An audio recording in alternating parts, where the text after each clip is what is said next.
You ask Tiger to solve. This deals with linear equations with one unknown. The final result is x equals 2. Let's solve it step by step. Simplify the expression.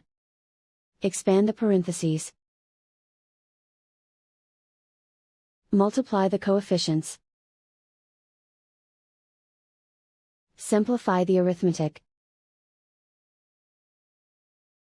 Group all constants on the right side of the equation. Add 6 to both sides. Simplify the arithmetic.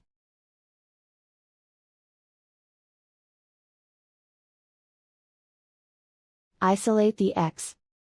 Divide both sides by 10. Simplify the fraction. Find the greatest common factor of the numerator and denominator. Factor out and cancel the greatest common factor. And so the final result is x equals 2.